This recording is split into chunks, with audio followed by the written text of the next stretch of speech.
Hello friends, welcome to daily weather update. আজ হলো 3রা August এবং বিকালের দিকে ভিডিও শ্যুট করছি। অলরেডি কিন্তু কলকাতায় এবং যে বলা চলে হাওড়ার দিকে হুগলির কিছু অংশে কিন্তু বৃষ্টিপাত কিন্তু প্রবল হারে শুরু হয়ে গেছে। ভারী অতি ভারী বৃষ্টি এবং বজ্র বিদ্যুৎ সহ কিন্তু বৃষ্টি দেখা যাচ্ছে। এছাড়াও যে পশ্চিম মেদিনীপুরের দিকেও বৃষ্টি দেখা যাচ্ছে। এছাড়াও যে বলা চলে কিছুটা নদিয়ার দিকে, উত্তর চব্বিশ পরগনার দিকে, বর্ধমান, পূর্ব বর্ধমানের দিকে, বীরভূমের কাছাকাছি সেখানেও কিন্তু বৃষ্টিপাত কিন্তু দেখা যাচ্ছে। এবং বাকি যে দক্ষিণবঙ্গের জেলায় সেখানে কিন্তু যে বলা চলে মেঘলা পরিস্থিতি রয়েছে, যে কোনো সময় কিন্তু বৃষ্টিপাত হতে পারে। ব্যাপক পরিমাণে কিন্তু মেঘ উঠেছে আমরা দেখতে পাচ্ছি। এছাড়াও যে বলা চলে যে এদিকে ঝাড়খণ্ড বিহারের দিকেও মেঘ যে রয়েছে এবং কোথাও কোথাও বৃষ্টিপাতও সেখানেও শুরু হয়েছে। উড়িষ্যার দিকেও মেঘ রয়েছে এবং বৃষ্টিপাতও কোথাও কোথাও শুরু হয়ে গেছে।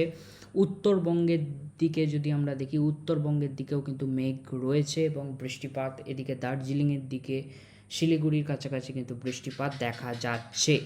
সো আমরা এবার যে এখনের যে আপডেটটা আমরা তো দেখলাম স্যাটেলাইট মোডে যেটুকু উঠে আসছে আজ 3রা আগস্ট। এবার আমরা চলে যাব রেন থান্ডার মোডে। আগামী দিনে কেমন বৃষ্টির সম্ভাবনা উঠে আসছে 8ই আগস্টের মধ্যে সেটা আমরা দেখে নিই। কোনো নিম্নচাপ তৈরির সম্ভাবনা আছে নাকি সেটাও জানাবো। সো ভিডিওটা গোটা দেখতে থাকুন। সো এখানে দেখতে পাচ্ছেন আজ 3 তারিখ কিন্তু যে বৃষ্টির সম্ভাবনা থাকছে গোটা দক্ষিণবঙ্গ জুড়ে। শুধু দক্ষিণবঙ্গ নয়, এদিকে উত্তরবঙ্গের দিকে কিন্তু ব্যাপক বৃষ্টির সম্ভাবনা রয়েছে আজকে। ভারী অতি ভারী বৃষ্টিপাত, বিশেষত উত্তরবঙ্গের উপরের দিকের জেলায়, উত্তরবঙ্গের নিচের জেলাতেও কিন্তু সম্ভাবনা থাকছে, তবে উত্তরবঙ্গের উপরের দিকের জেলায় সম্ভাবনা সব থেকে বেশি। দার্জিলিং গ্যাংটকের কাছাকাছি কিন্তু অতি প্রবল বৃষ্টি দেখাচ্ছে।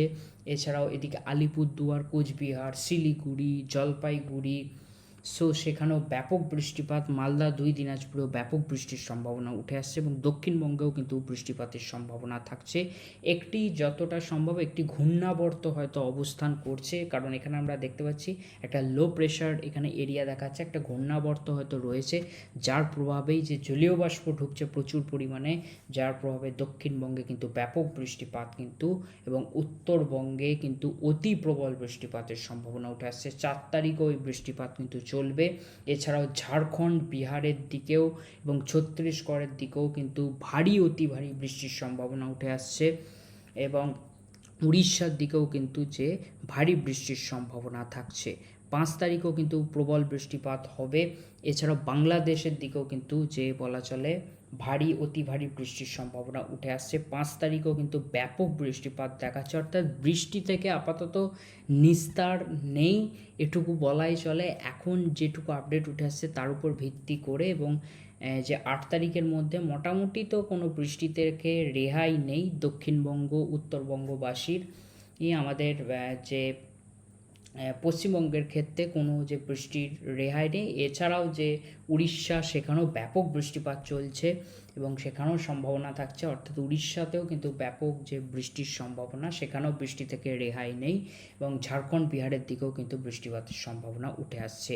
7 তারিখও কিন্তু যে ব্যাপক বৃষ্টির সম্ভাবনা উঠে আসছে, হয়তো যে একটা যে নিম্নচাপ তৈরি হতে পারে পরবর্তীতে, হয়তো 7-8 তারিখ নাগাদ, বা এই ঘূর্ণাবর্তটাও যে হতে পারে যে নিম্নচাপ, এটা অতটা নয়, নিম্নচাপ নাই হতে পারে। এই যে যেটা ঘূর্ণাবর্ত যার প্রভাবে এখন বৃষ্টিপাত যে মেঘ উঠছে এবং যে বৃষ্টি হচ্ছে, সেই ঘূর্ণাবর্ত হয়তো যে একটা বলা চলে মোটামুটি একটা নিম্নচাপে পরিণত হবে, কারণ আমরা এখানে দেখতে পাচ্ছি, বা ঘূর্ণাবর্ত আকারই এটা ধীরে ধীরে তারপর সরে যাবে এদিকে যে পশ্চিম ভারতের দিকে, উত্তর পশ্চিম ভারতের দিকে, এবং তারপর আবারও কিন্তু বঙ্গোপসাগরের নিম্নচাপের ভ্রুকুটি 8 তারিখ আমরা কিন্তু দেখতে পাচ্ছি। 8 তারিখ অবধি আপডেট আছে এবং এর কি প্রভাব পড়ে আবার দেখতে হবে। মোটামুটি এরও হয়তো প্রভাব হয়তো পড়বে, মূলত যে বলা চলে আমাদের দক্ষিণবঙ্গ, উড়িষ্যা, এবং তারপর সেটা যে কোথা দিয়ে এখন ক্রস করে এখন সেটা এখন দেখার।